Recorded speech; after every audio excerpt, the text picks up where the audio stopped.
Mga kahuwan, panoorin ang video na ito upang alamin ang pinaka-latest na balita tungkol sa lagay ng panahon at bagyo update today.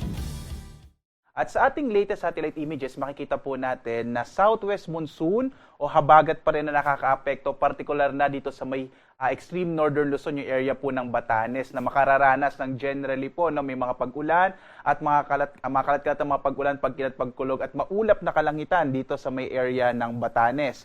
Sa nalabing bahagi natin bansa, makikita nyo walang halos mga kaulapan po no, sa ating malaking bahagi ng ating kapuluan. Dahil po dito generally fair weather at medyo mainit na panahon ang mararanasan sa malaking bahagi ng ating bansa ngayong araw na ito. Pero posible pa rin yung mga isolated o mga pulupulong pag-ulan, pagkilat, pagkulog. Yung mga thunderstorm advisories po natin na inilalabas ay siyang magsisilbi pong gabay na po natin kapag meron po tayong mga namamata ng mga thunderstorm na tumatagal ng 2 hanggang mga 3 oras. Sa ngayon nga, wala tayong minomonitor na anumang low pressure area. Wala rin po tayong bagyo sa loob at labas ng Philippine Area of Responsibility na minomonitor sa kasalukuyan. Base nga sa ating pinakahuling mga datos, medyo maliit pa yung chance na magkaroon tayo ng bagyo at least in the next 2 to 3 days. Medyo maliit po yung chance na magkabagyo sa loob ng Philippine Area of Responsibility.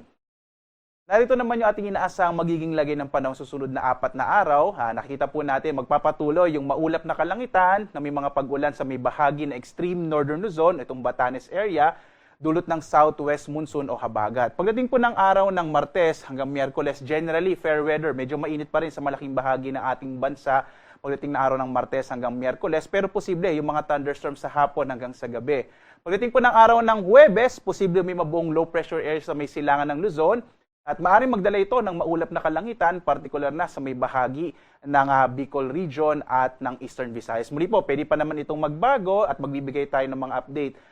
Sa lagay naman po ng ating karagatan, makikita natin itong extreme northern Luzon, yung area po ng Batanes at Babuyan Islands, katamtaman hanggang sa Maalon yung magiging lagay ng karagatan. Dulot po yan ng hanging habagat, habang sa nalabing bahagi ng ating bansa, yung mga baybayin po ng ating kapuluan, banayad hanggang sa katamtaman na magiging kondisyon po ng ating karagatan. Maaaring pumalaot yung mga sakyang pandagat at magiging mga malilitang mga bangka sa mga baybayin ng ating bansa. Bangabat nagbababala pa rin ang pag-asa sa mga potential po ng mga thunderstorm na kung minsan nagpapalakas ng alon ng ating karagatan. Kaibayang pag-ingat pa rin po mga kababayan.